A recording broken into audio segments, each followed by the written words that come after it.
In this video, I'm going to introduce you to variables. Now, I don't expect you to know anything about variables. As a matter of fact, you probably should just be starting programming with this. If you have any experience with variables, this is probably a little bit beneath you. So I'm just going to quickly go through variable declaration and assignment, and I'm not really going to go through a grocery list of the different types of variables and what they're used for and the scope of all of them. That'll be the topic of a different video. Today I'm just going to go over just the variable basics. I'm going to go over strings, and I'm going to go over integral variables. And we're going to talk a little bit about the difference between real numbers and integers. Now, what you see here is you see a very simple Java program. Now, in this simple Java program, we're just doing the typical hello world, and we have our main method. Now, just as a review, your main method is the entry point into your Java program. And it takes in it a list of strings or an array of strings, and we won't talk about that right now. We're just going to talk specifically about variable declaration. Now, what a variable is a data structure in a language that allows you to store a value. Now, just about any language that you're going to work with or you have worked with uses variables. Now, the types of variables and what can be held in them differs from language to language, but the concept really remains the same. It allows us to keep a value for a specified amount of time. Now, keeping the value has a word for it or a term. It's called persistence. So we talk about persistence a lot when we're talking about structured programming. Now, persistence in English just means keeping a value for a specific amount of time. So, for example, if I brought you all in front and there's 5 people in class, and I'd say, all right, I want each of you to remember a number. I'm asking you to persist a number. Now, let's just say, for example, I have one of you volunteer. So a show of hands, one of you volunteer, please. Okay, you in the front row. So I will ask you to remember a value. I'll say, I want you to take my name, I'll take my age, and I am 39 years old. Okay, it can happen, right? So I ask you to remember what my age is. And then what I do is I wait 10 seconds and I kind of hum the theme song for Jeopardy. Do, do, do, do, do, do. And I ask you, I'm like, what is my age? And then you would say, you are 39 years old. So you are persisting that value. So the term persistence is used a lot, and it's used for other things as well. But that's a good term that you could start with, or a good meaning, one meaning of the term persist. Now, another thing that you have to think about variables is there are different times where you can forget something and remember that. Now, that's called scope.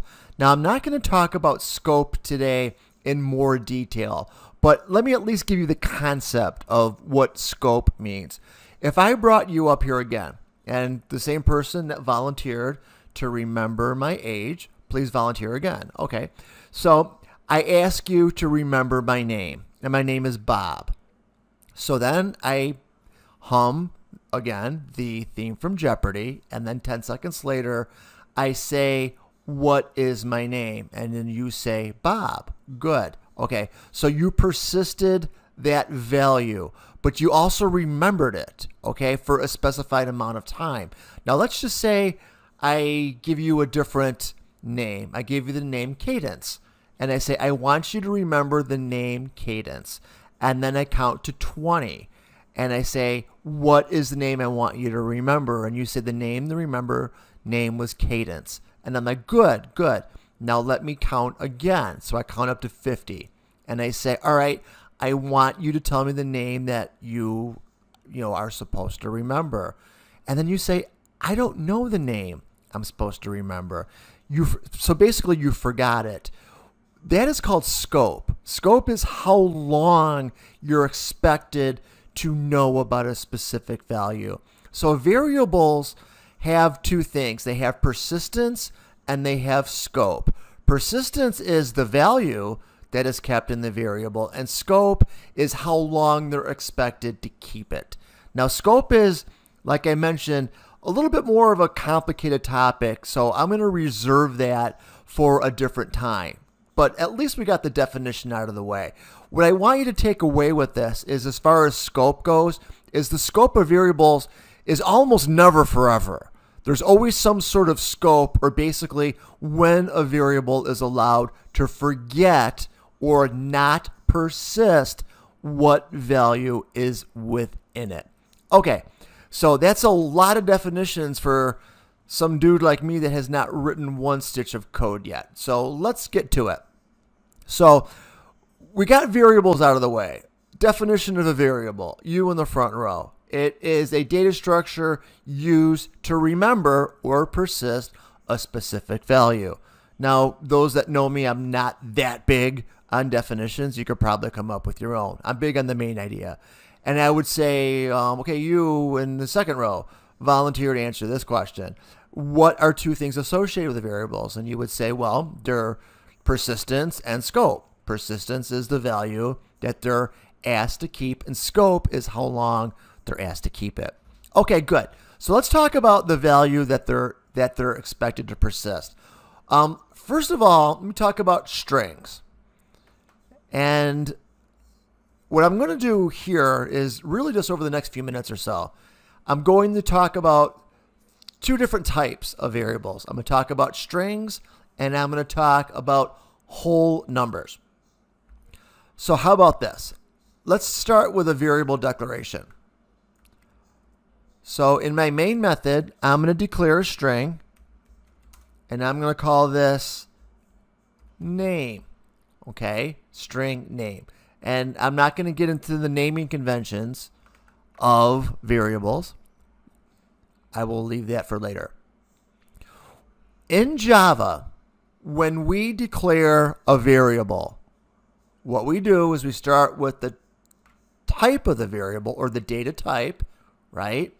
Now, here we have a string. Now, strings are really available in all languages. And let me take one step back about variables.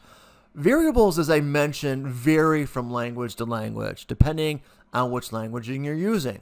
Now, but basically, and I'm lying a little bit about this. I'm using the 80-20 rule or the 90-10 rule. Basically, variables distill down into three different types. You have numbers, you have strings, and you have dates and times. Dates and times are one thing, date times. So three things, with some exceptions to those. Strings are anything that you don't perform math with.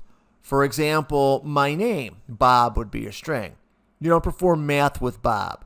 For example, my first name is Bob, and my last name is Hendry. So I could have basically two strings, right? String for my first name would be Bob, and I could have a string for my last name. And I'll do that. How about this? String first name, and we'll do string last name.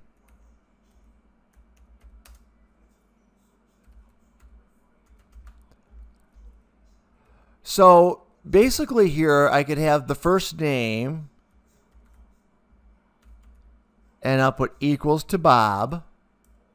Now, when we work with strings in Java, we use double quotes. Some languages are different, but in Java, we use double quotes. And we'll put last name equals Hendry. There we go. And we'll do system out print line, first name,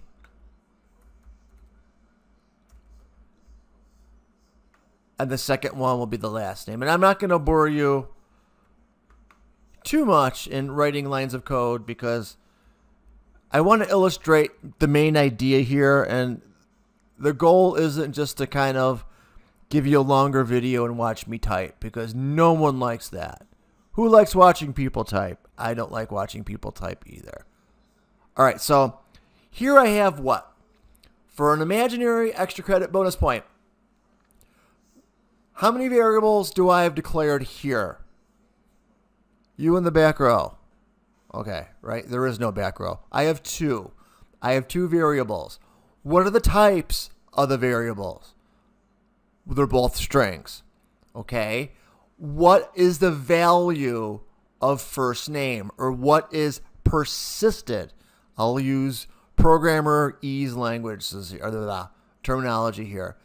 Bob is persisted in first name, and Henry is persisted in last name. And line 9 and 10, I'm simply just writing these out, right? Print out first name, last name, and to run this program, I click on execute. Everything should run fine. I know it's a little small, right? But there we go. So what you see here is you see variables being declared, variables being assigned, and then doing something with the variables. Now, a couple things with this. Now, this is kind of language specific. So don't write this down in pen. Don't write it down at all. But if you write this down, you'll be writing it down in pencil. In most languages, you have to declare your variable before you use it.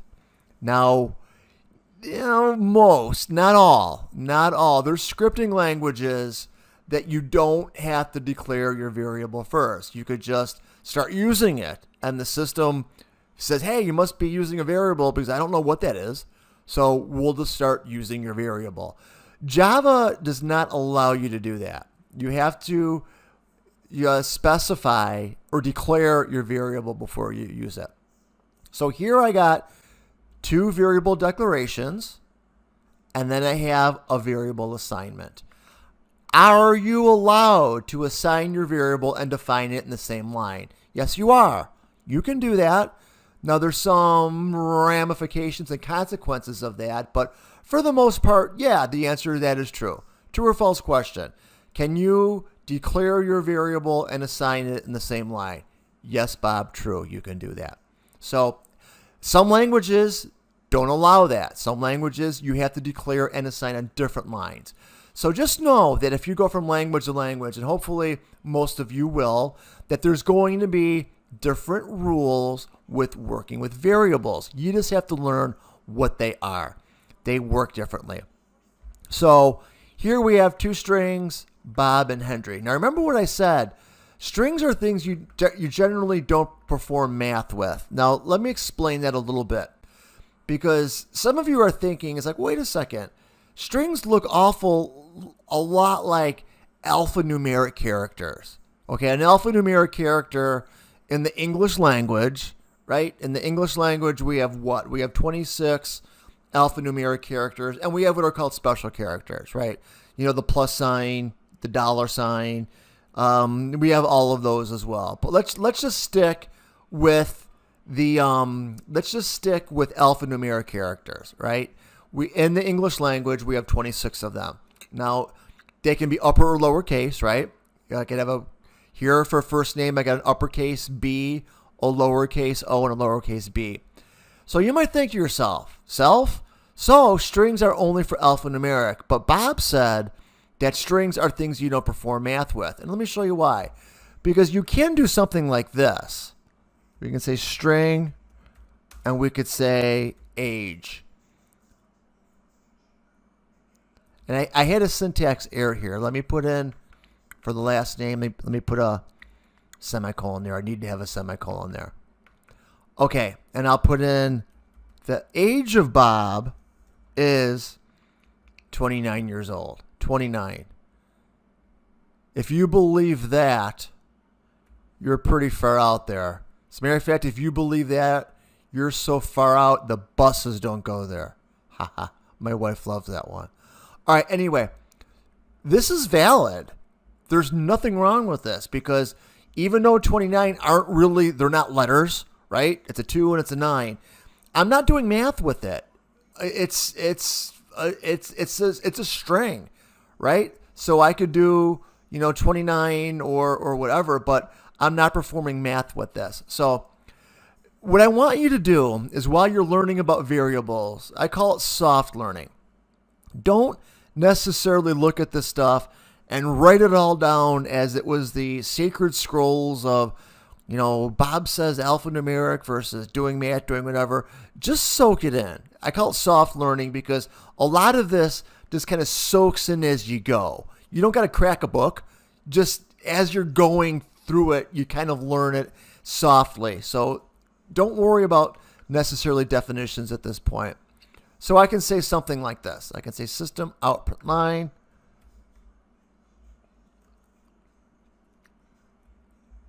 And I can put an age. So it'll say Bob Hendry 29. So let me just do a quick execute. And I should see Bob Hendry 29 in my results pane on the right-hand side. Now, these are all strings, right? Strings are fairly easy to work with. Is it more complicated than this? Yes, because they're string functions. We can concatenate things together. If you wanted to concatenate the first name, the last name, we can search within strings. We could do all sorts of that good stuff. In time, my friend, just hold on, Grasshopper. We'll get to that stuff in a little bit. Not today, but we're going to get to that stuff in the future. Right now, we're just learning the basics, right? We're learning declare. We're learning all that other good stuff. We're learning persistence. We're learning scope, definitions. Fine. We're just setting you up with some foundations for success. So there's your strings. Okay, true or false question. In Java, a variable needs to be declared before it is assigned. True. It is. It has to be. Or maybe not. Let me rephrase that. A variable has to be declared before it is assigned, and it can be declared and assigned on the same line. I guess that's two questions. So I'm getting myself in trouble. The answer is true. It has to. You can't just not declare variables and use them. Not in Java. Some languages you can. All right. So anyway, that's the basics of strings. Now let's talk about numbers. And then I'm going to cut you some slack and kind of get out of Dodge and let you have this. Remember I said that variables are really defined in three different types. There's three different kinds of variables. Now there's more, how do I say this? That would be just like saying, I got to be careful here. It would be like saying in baseball, there's two leagues. There's the American League and there's the National League. So I can say there's basically two leagues in baseball. Someone would raise their hand and would say, wait a second, there's more than two because there's like all 32 teams. Or if you're into soccer, I could say there's X amount of leagues in the world. And someone would say, well, no, there's like 1,000 teams. It's the same thing with variables. There's three types of variables, but there's many different kinds of them. So let me kind of distill this. Let me talk about a type and a kind. And I'll use baseball, right? And for those of you that don't follow American baseball, my apologies. You should follow American baseball. So in baseball, there's two leagues, okay? So a league is a type. There's two leagues. So there's two types. We get American League Baseball and we have National League Baseball. Now, these types have kinds, as in it's kind of this, kind of that. In the National League, there is, I believe, 16 teams. There might be more. I think it's 16. Just work with me on this. Each team, Cubs, Dodgers, National League, Cubs, Dodgers, Atlanta Braves, would be a kind of team in the type National League. Again, work with me on this. We also have another type called the American League. The American League has kinds in it. The kinds are the teams that play in it. So the Chicago White Sox would be a kind. So the Chicago White Sox would be a kind of team that plays in the type American League. All right, got it? Going to have a quiz on that, right? All right, variables are like that. We have types and we have kinds. There are three types of variables. There are dates. I'm repeating myself. There are numbers and there are strings. Now, of those three types, there's a bunch of kinds, maybe 100, okay? Not today, not today. Right now, we're just going to go through definitions, okay? So what we're going to talk about now is we're going to talk about a type of variable called numbers, right? We all deal with numbers all the time. So for those of you that go back to high school, we're going to go back to high school algebra. I got a funny high school algebra story for you. Not today. I'm a little tired, okay? It's been a long day. Just someone remind me, just so you'll get an extra credit bonus point. Send me an email or a text message and say, Bob, yes, you know what? I did watch your class. Please tell us your funny story about high school algebra, right? And maybe after the statute of limitations, I'll be able to do so. Anyway, so let's talk about numbers. There's two different types of numbers, right? You have integral numbers and you have real numbers. Now, an integral number is a whole number. A whole number would be a number that's represented without a decimal or without a fraction. So for those math majors here, you are used to using or know the difference between integral numbers and real numbers. An integral number would be like, for example, some distinct number like this. I would ask you, how many wheels are on your car? Okay, work with me on this. You would say 4. There's not 4.5. There's not 3.5. There's 4, right? Or I might make it more complicated. I might say, look at the vehicle that you drive most of the time and tell me how many wheels are on it. That number would be integral, which would mean it would be a whole number. If you ride a motorcycle most of the time, right? Cool, good for you. Your number would be 2. If for some reason you drove a quad, you drove an ATV back and forth to school, your number would be 4. If you drove a trike, maybe you do, I don't know. I'm not here to judge. Your answer would be 3. If you drove a car, your answer would be 4. If you drove a tank, it might be 8. If you drove a moon rover, it might be 16. But, your answer would be a whole number, right? Okay, so those are integral numbers. They're whole numbers. You also have what are called real numbers. Real, R-E-A-L, like real cheese, real numbers. Real numbers can be a whole number, right? Like, for example, if you ask me if I asked you how many wheels are on your car and you say 4. 4 is an integral number and it's a real number. Okay, but real numbers are more flexible than whole numbers or integral numbers. Now remember, whole numbers and integral numbers are the same thing. There's no fraction, no decimal. This is important. It really is. In the world of computer programming, this is very important. But I might ask you something that might not be a whole number. For example, I might ask you, how much money do you make an hour? And let's just say that you're a professor at Triton College and you make $4.23 an hour, right? All right, so let's see if anyone's smiling there. $4.23 an hour is not a whole number. Why? Because it's got a decimal in it. Those are called real numbers. Remember, we have whole numbers and integrals. They're the same thing. That means that there's no fraction. And we have real numbers. Real numbers, there is a fraction. So if and some numbers just don't fall in there. If you wanted to have a conversation over a pint of beer and talk about real numbers versus non-real numbers versus imaginary numbers, which is a whole different thing. And I'm getting into one of my math lectures, which I need to digress from because this is the wrong class. But there's also some numbers that don't really fall into that. If someone asked me, Professor Hendry, how old are you?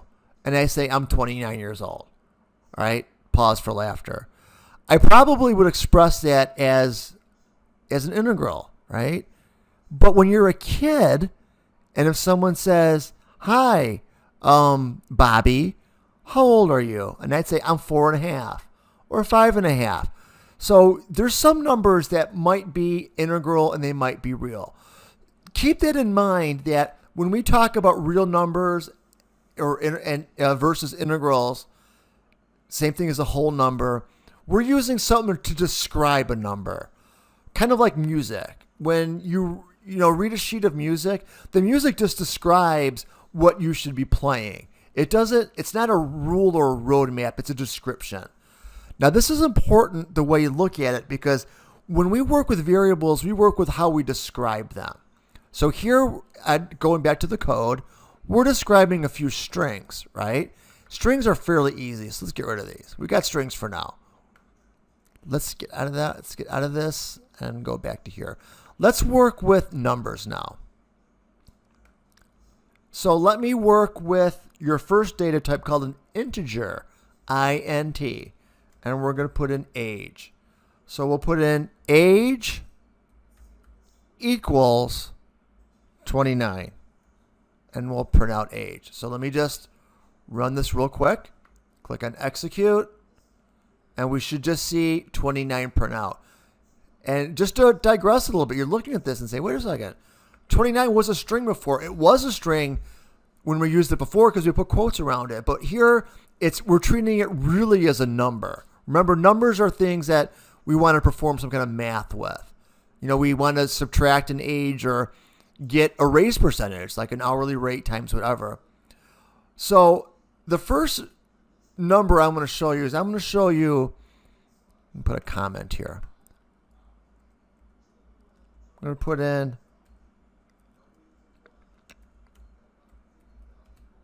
integral, or same thing, whole numbers.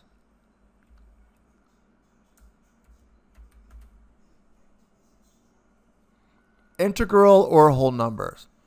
So I got the age. Now, here's the thing with integers. Integers in Java, again, are whole numbers. Let's just say I did this. And I'm like, you know what? I'm going to put the age as 29 and 3/4 years old, if this was important. I'm going to click on execute. And you're going to get, look at this. Oh, pardon me. This is something else here. Let me go back. There we go. And let me click execute again. Okay, I had a problem there that I didn't anticipate. My comment was wrong. I shifted back and forth between languages. So I'm back on track here. This is what I want you to see here. I'm getting an error. I'm getting a runtime error. Why in the world am I getting an error? Because certainly 29.75 is a number, right? But what's the problem with this? It's not an integral number. It's not a whole number. In programming, this is a big deal. In some languages, it's more of a big deal in some languages over the next. But in Java, it is a big deal. You're going to find this is going to be a big deal in C# and also C++. This is going to be a big deal. So integral numbers have to be whole. They can be negative, though. Like, for example, let's just say for some reason I'm negative 29 years old. That's valid as well.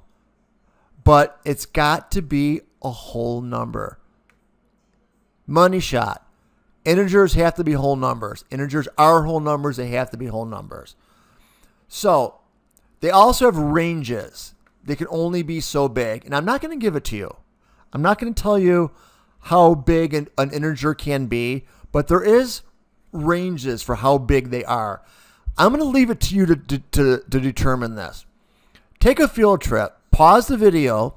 Go to Google and just Google Java integer range. And then you'll see a bunch of pages pop up that'll show you the range for integers. Like, for example, you can't have anything like really too big in here. And again, on purpose, I'm not telling it to you. But like if I tried to execute this, you're going to see the integer number is too large. All right. So that's a third thing I want you to know about variables. The first was, right, persistence. The second is scope. The third is range. Home on the range. I'm sorry I had to do that to you. I'm just going to sit in the corner and think about what I just done. Okay, I'm back. All right, so they have ranges to them. And integers are actually fairly small. So what I want you to do is for like a field trip is look up the integral data types and look at the ranges for them. Here, I'm not going to do that. All right. I think that's what that's pretty much all I want to do for now. For now, I just wanted to go over definitions. So let me just kind of like circle back and talk about what we did. This was a small beginning lecture on variables. So rather than jumping into the pool and me just starting to write code, I tried to give you a little bit of theory, important theory about what a variable is, what they hold, some definitions of it, and the different types of variables. And more importantly, we went over some very important terminology that we use when we talk about using variables. We went over 2 variables. I could have started with strings and say, okay, do this. That's a string. And okay, now let's do this. These are integers. But I did a little bit more than that. I gave you a background before we kind of jumped in the pool there. Exactly. Some of the foundations. I hate to say the theory, because when you say, well, let's go over the theory of this, people say, I don't want theory, I want practice. Okay, well, let's get rid of the word theory and talk about foundations.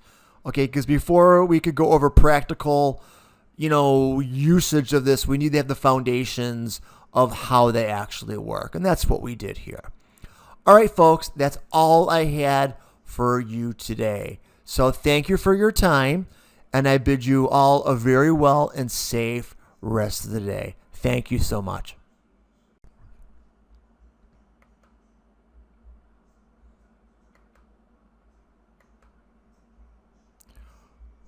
Hello, everyone. We're going to do a little bit more with variables today. Today, what we're going to do is we're going to keep it simple and light, and today's lecture will be maybe about 20 minutes or 25 minutes or so.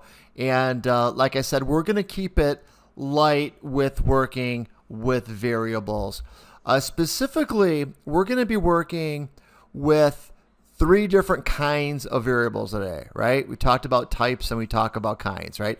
We're going to talk about 3 different kinds of variables. We're going to talk about another integral variable. Remember that integrals are whole numbers. Then we're going to talk about how we can work with decimals. Now, you might not think that's a big deal about in programming languages that working with different numbers is a big deal, but it really is. A lot of times when we're dealing with numbers, at least just in our head on an everyday basis, we don't really realize, what we're thinking about as far as what numbers represent. Like, for example, if we're using like natural numbers, a natural number is something that you see every day, and natural numbers tend to be whole numbers. For example, I'm looking out the window right now and I could look at various things. I can see in my backyard right now, I have 1 barbecue grill. I have 2 chipmunks that I'm looking at right now that are eating out of 1 bird feeder. The 1 bird feeder is on 1 shepherd's hook. So when we talk about natural numbers and integral numbers, we talk about whole numbers. Now, a whole number is something that is observable. For example, like I mentioned, the things that you look around and you generally see holes of something. Hopefully you do. Like if I looked outside and if I saw, half of a barbecue grill or 1.5 barbecue grills or 1.5 barbecue grills, something is probably awry. And hopefully I wouldn't see like 2.5 chipmunks, because then I would beg to question what happened to the other half. So integrals are really the most pure numbers that we can deal with. They're whole numbers and they're things that we can deal with every day. Now, without getting into the esoteric, view of things like I have been, that means a lot in computer language and in mathematics in general. Now, I'll spare you the mathematic lesson, even though I've given you maybe a little bit of one, and we're going to talk about how numbers are represented in computer languages. Now, in computer languages, it still represents things that I just mentioned. I mean, you have integral numbers, which are whole numbers, and then you have what are called real numbers. A real number is something that's not a whole number, and it's not an integral. Integrals and whole numbers are the same thing. Like, for example, if you did something like if you computed your, let's just say, your yearly income, what generally you would do is you would take your hourly wage if you got one, or you would take whatever your salary was, and you would multiply it by, how many ever weeks there were in the year. 52, weeks or 12 months or whatever. And you would come up with a number that most likely would be a decimal, right? It would have decimal places on it. You would make $50,000.25, or if you're lucky, a lot more than that, or a little less, but whatever. You probably would have a decimal number. Also, decimal numbers are something that you would do, like, for example, if you were computing your age in, I don't know, if you're trying to figure out how old you are specifically, like I'm 29 and a half years old, or 29 point some years. So a lot of numbers that are not really observable, that are not necessarily natural numbers, are still numbers anyway, and those are called real numbers.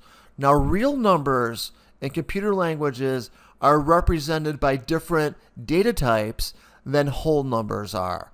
And then it gets a little bit more esoteric than that. For example, you could get into, for example, what are called imaginary numbers. And an imaginary number is something that necessarily cannot be observed. For example, if you're looking outside right now, you're not seeing negative of something. You're not seeing negative cars or negative anything. You're seeing only positive numbers. So you actually get into a realm where you're dealing with negative numbers. You start talking about imaginary numbering systems, and each of those have their own specific data types or kinds that we work with in computer languages. Thankfully, today, we're not going to be talking about imaginary numbers, right? So use your imagination, and we could think about imaginary numbers at a different date. But what I'm trying to get your heads around is, without giving you a math lesson, I'm trying to just explain to you that when you're using computer languages, that the different types of numbers, the different kinds of numbers are important. And they're represented in different ways, and they're all handled different ways. And to make things a little bit more complicated, each language might handle them differently. The good news for you, right? You're thinking about this, like, this does not sound like it's something really easy for me to understand. And it actually isn't. It's something that you grow with. Understanding variables and the kinds of variables and I call it numericness of a variable is something that you get over time.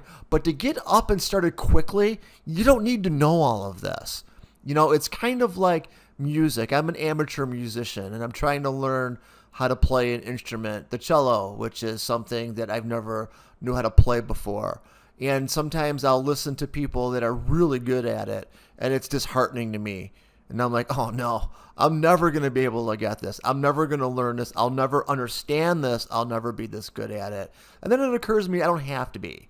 Not at the beginning. In the beginning, I could work my way up there and just do simple things just to kind of make me feel better. And then know that I don't need to know everything there is to know about that instrument to learn and to be good and get started. And that's how I want you to approach computer languages like Java that we're working with right now. Is I want you to look at it that way, saying this is something I'm going to master over time, but I don't need to know everything today or tomorrow or even over the next week or so. I'm going to learn this as I go. So as a teacher, I always say, as a teacher, always assume people understand half of what they look like they understand.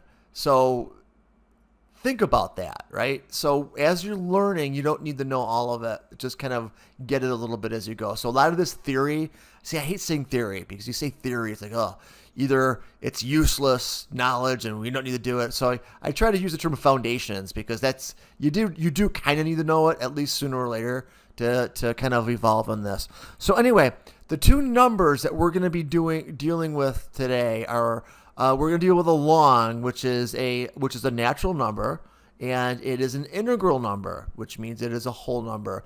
And we're going to work with two different kinds of decimal numbers or real numbers. And just to throw something else into the mix, we're going to work with strings a little bit. And I do want to mention to you that this isn't going to be a comprehensive lecture demonstration on variables.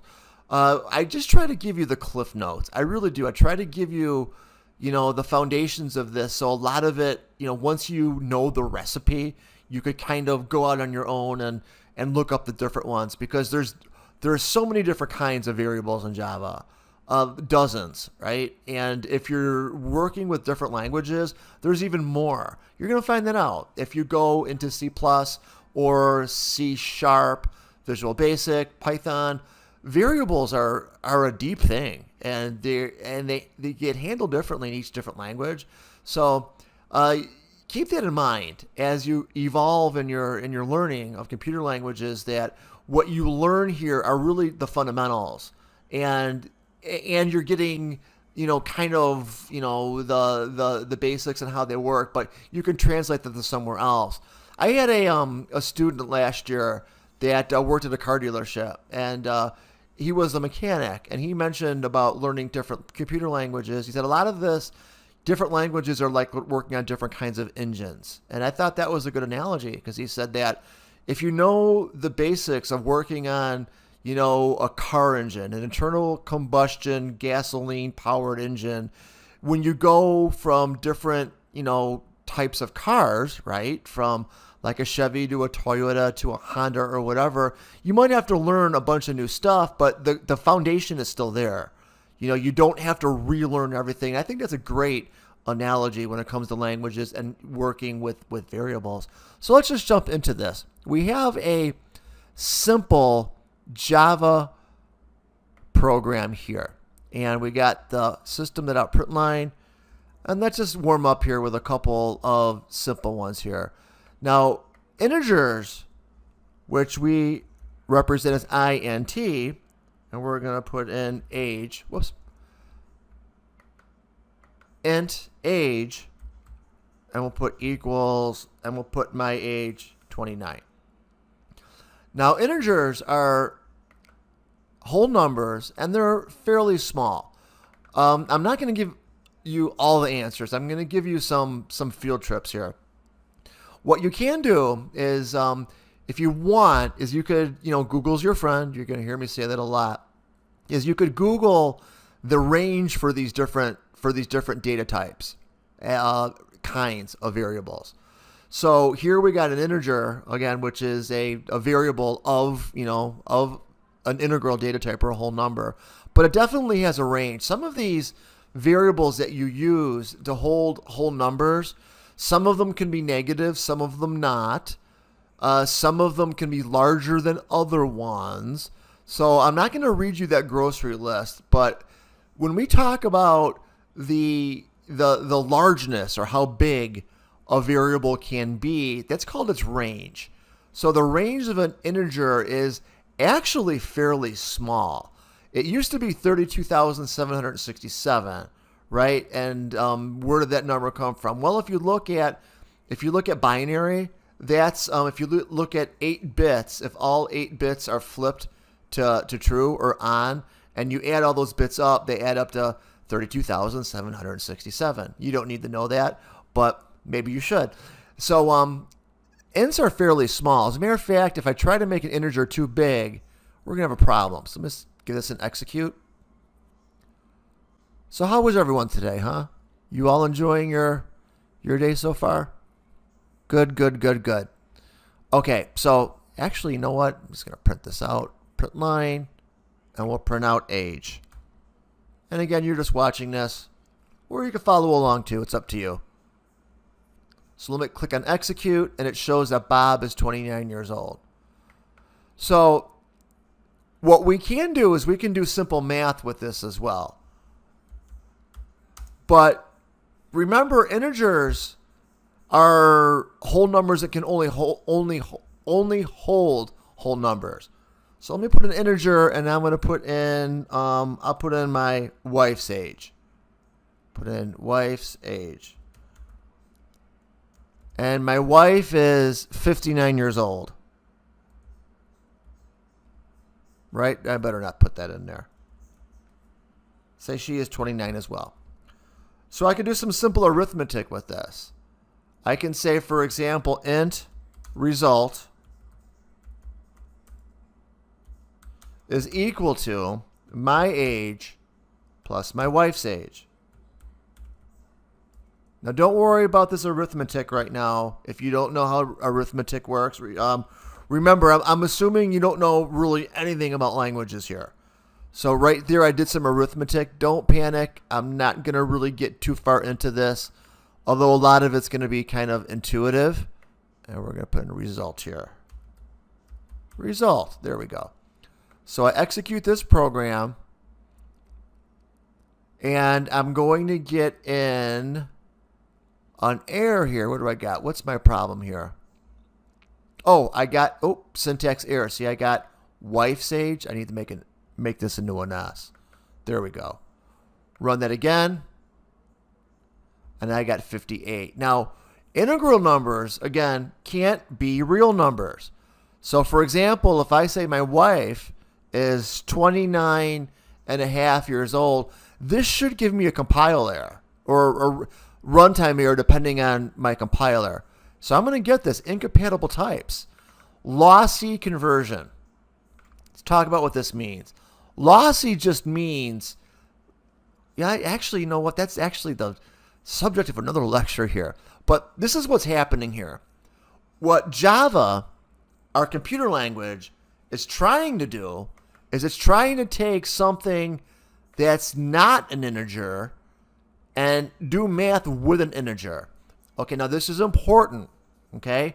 Don't need to write this down, but put this in the back of your head. Note to self, when you do math in computer languages, most computer languages, the types have to match.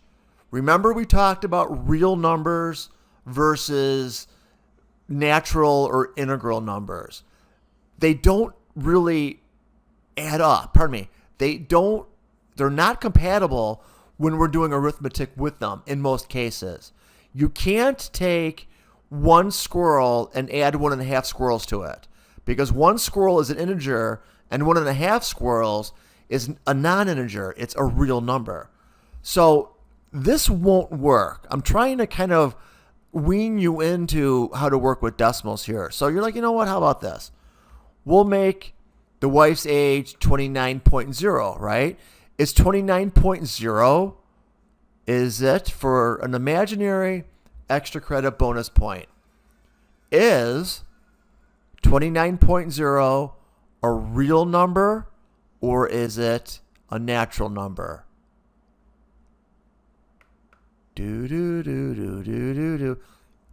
This actually won't work. You would think that 29 is a whole number or a natural number. It's not. Now, I'm throwing these terms around again. Natural numbers, integers, and integral numbers are the same thing. They're all the same thing. All right, so anyway, and then we have the range. Like, for example, I can't have my wife be 29 gajillion years old. I'm going to get a range error here. It's going to say here the number is too large. Look it up. I'm not going to tell you what it is. If you want to know the range of an integer, look it up. Google's your friend. All right, so let's just say that she is that old. How about this? I'm going to take my age, and I won't take my wife's age. I'm going to put in, how about this? Let me get rid of my age here. And rather than my wife's age, we're going to do something that's really, really big. We're going to put in the radius in miles of the universe or of our solar system. Right? Now, I really don't know what this is, the diameter or whatever of our solar system, but it's probably pretty big, right? So just work with me on this. Let's have some fun, right? Let's get rid of the wife's age just for now. And for the results, let's make it, no, let's comment it out. I'm trying to get either a compile or a runtime error here. So anyway, if this is too big of a number, I should get what I expect. And again, I expect this to be, the number is just too big. Now, if you have a whole number that's bigger than an int, there's other data types that you can use.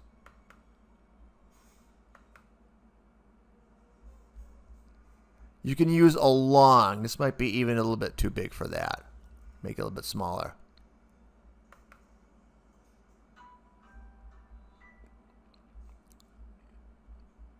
Just a little bit smaller.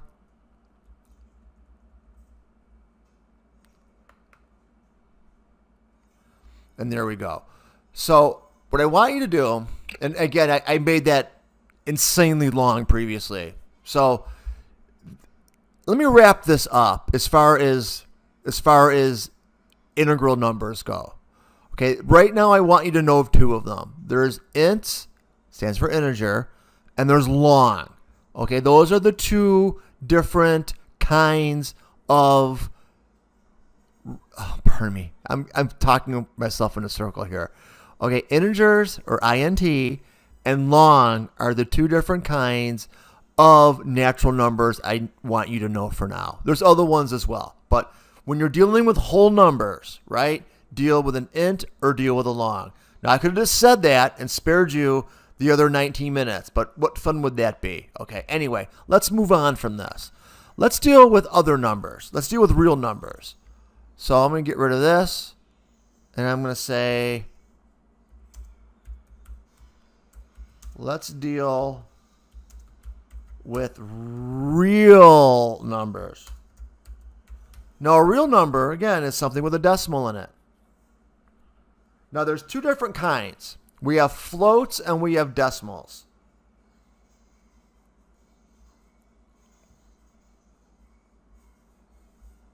So give me a second. Let me... pardon me. Nope, we have floats. When dealing with decimals, let me retool here. When dealing with decimals, we're going to deal with a double or a float. Double stands for double precision, and float stands for floating point. I'm not going to get into the differences between them. That might be an excellent question for, another assignment. I want you to research the difference between a double and a float. Again, what I try to do is when I put these demos together is I try to stick to something original, like an original demonstration here. I don't really necessarily get into the whole lecture about differences between something when there's dozens, if not hundreds, of other resources out there that already does this. I'm not really big on reinventing the wheel. If there's other resources that'll tell you the difference between a double and a float, research them. They're out there. Find them. All right. Anyway, so for a double, I will do the following. Let's just say I'm doing my salary, right? Or I'm trying to figure out how much money I make a year. So I'm going to put in a double.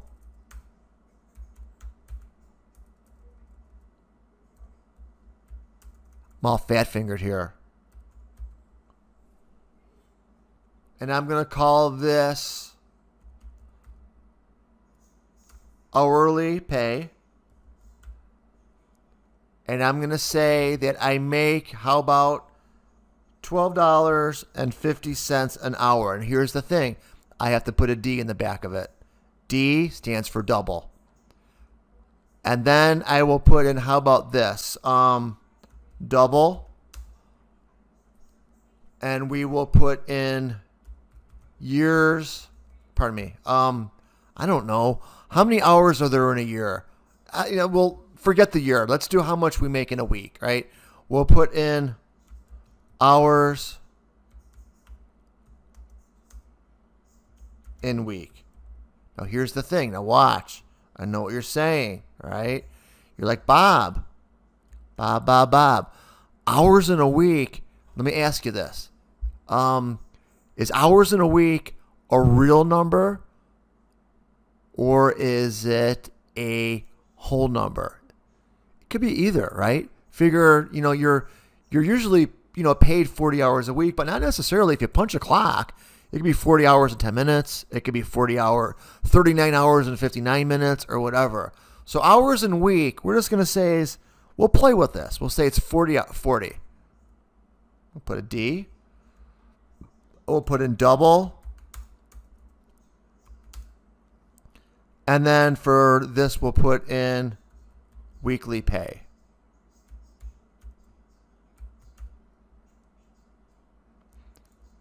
And we'll say your weekly pay is equal to your hour pay times, where is it, Bobby? Times your hours in week.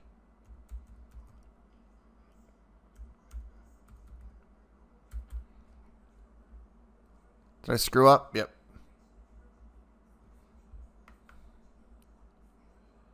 I'm just going to do a quick Slick-a-McGee copy paste here. There we go. And we'll do system out print line.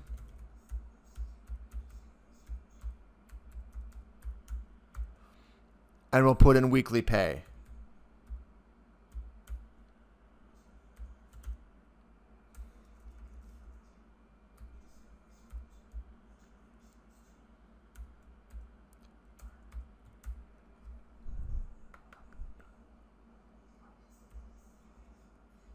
All right, so let me run this by clicking on execute.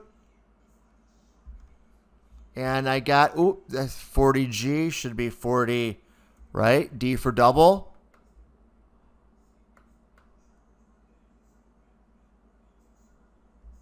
And I'm a little fat fingered here. Let's try it again. Remember, nothing ever works the first time.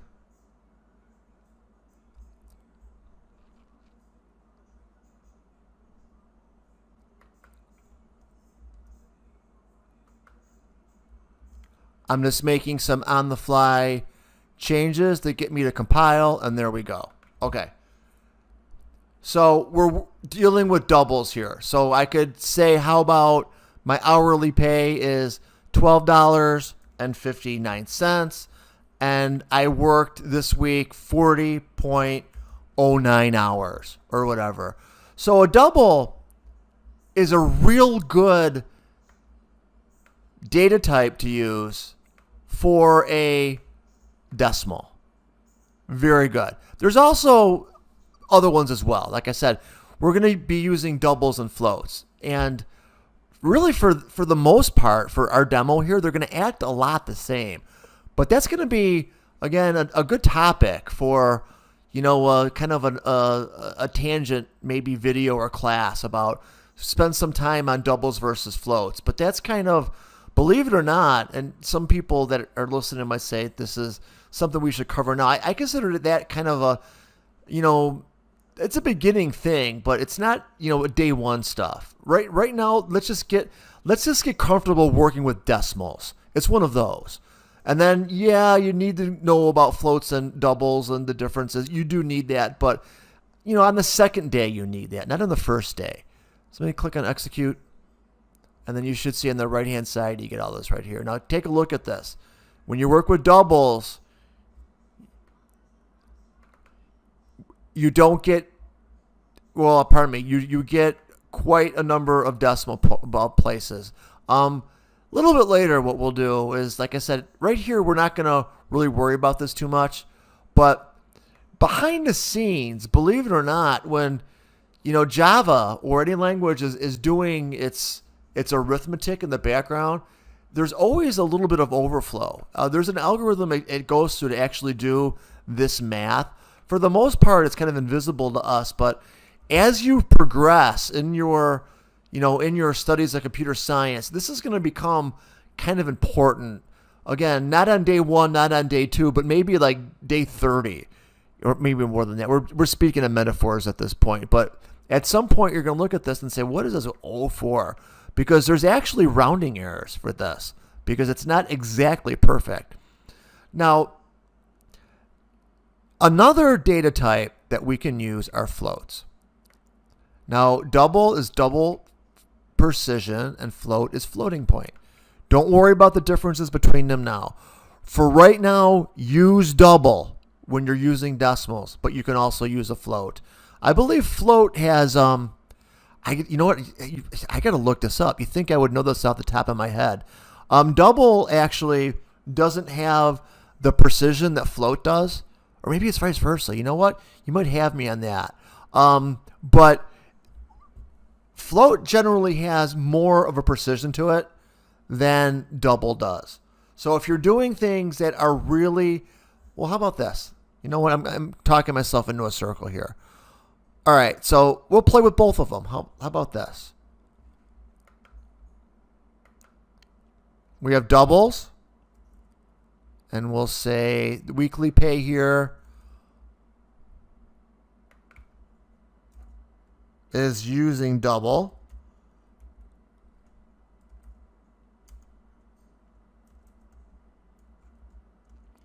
Did I tell you how much I love Coding Ground? This is a great tool. I mean, especially for learning just a bunch of different languages. It's so cool. You don't got to configure anything on your local desktop. I mean, as long as you have internet access, you're good to go. You know, no downloading all this crap, no coming to school and going into the lab and, this is so much better. All right, how about we do this? We'll say, rather than hour pay for double, I'm going to change these to floats. And you can just watch this too. Or you can follow along. It's up to you. Float. Float.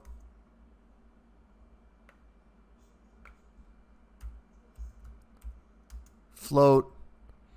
And we're going to call this one F hourly pay. Whoops. Hold on there, Bobby.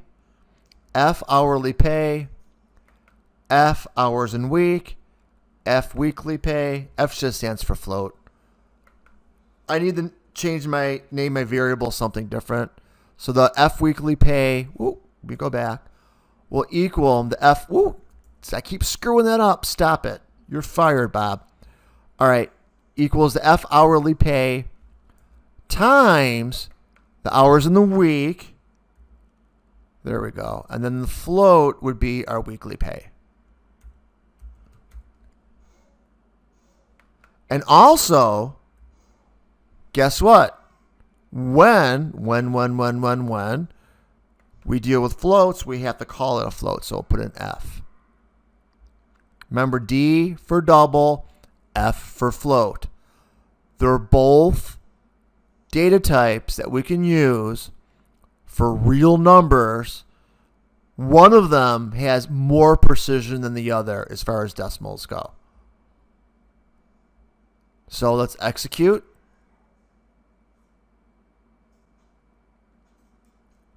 So take a look at this. We got double and float. And I like what we did here.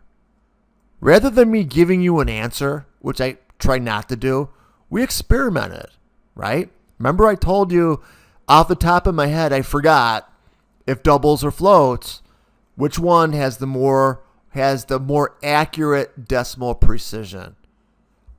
It's actually double. But double also has some rounding errors in here. Look at this. Float gives us $504.73.31. Double gives us $504, 73.31, blah, blah, blah, blah, blah, blah, blah, blah, blah, blah, blah, 4. So double gives us more decimal places, right? But it also can give us some rounding errors. What is this 0 for? You know what? It's an error. It's a rounding error. Well, how can it be a rounding error? The computer gave it to us. Because computers do have rounding errors. And doubles are susceptible to rounding errors. Does that mean we don't use them? Well, I don't know. That's a good question. If we were just dealing with our like monthly salary, or pardon me, our weekly salary, we could round this and we could display this if we wanted to. And just chop off the point. You know, if we wanted to, we could just chop off the 0.31 all the way to the 4, right? So if we were to display this, and we're not just for the sake of time, but if we were to display this, we could just display, oh, you know what? Let's just display $504.73 and just screw whatever to the rest of that. So basically, in computer ease, we're only going to show the number and then 2 decimal places, right? The first decimal place is the tenths, right? And, you know, using base 10 math. And then the 3 is hundredths, right? Now, I said the obvious. You're like, well, 73 cents. But if you're me, there's 2 decimal places there. One represents the tenths. One represents the hundredths, right?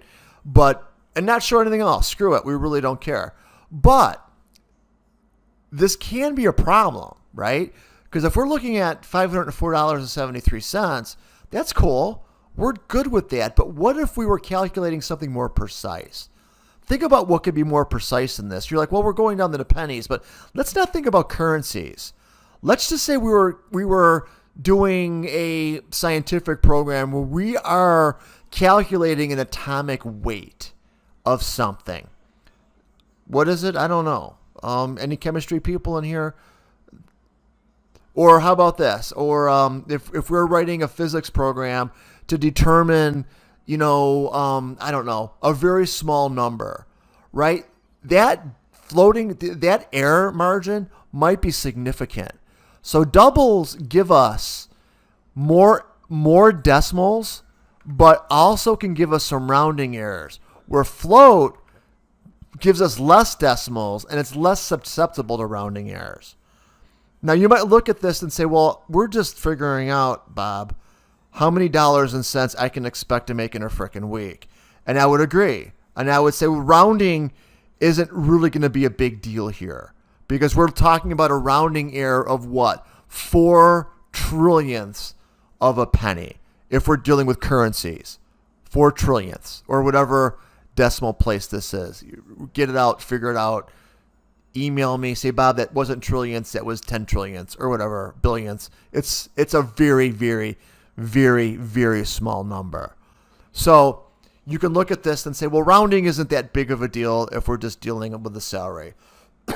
No, it probably isn't. It probably isn't. But let's just say that we were doing this. How about this? This is a good one.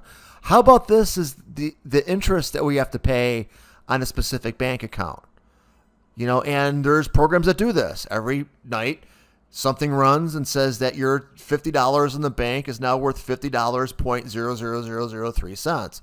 That might be important, because if you did that with 1 million people, that rounding error might become important. And believe it or not, when you do things with that precision, you have this conversation. You really do. You look at this and it's kind of ticky-tack about, well, we're only looking at a few cents here. Well, or trillionths of cents here, but that could be an issue if we're doing something very precise, like calculating interest for 1 million people, or calculating an atomic weight, or how about this, a solar distance if we're doing astronomy. So when we're dealing, let me sum this up here. When we're dealing with real numbers, we basically have 2 different kinds that we deal with. We have doubles and we have floats. And there's others as well. You'll find them. There's others out there. Go find them. Let me know. Bob, you forgot to use. I know. But let's just start with a couple and go with the foundation of using real numbers and the precision of real numbers. Okay, let me wrap this up. Right? We have whole numbers. If you're dealing with whole numbers, deal with ints and deal with longs. Int is smaller, long is bigger. If you're dealing with real numbers have decimals. Use a double or use a float. Use a double if the precision of the decimal, it needs to be more precise than a float. A lot of times they're the same here. We're using a double and a float for how much you make in a week. Both of them will do. It's not like you always use one over another, but they're a little bit different. It'd be a little bit different. All right, so that is it. That's what I have for you. So, study your variables. Know that using variables, there's more than meets the eye. And I've been doing this since you were very small. Probably since most of you weren't even here yet.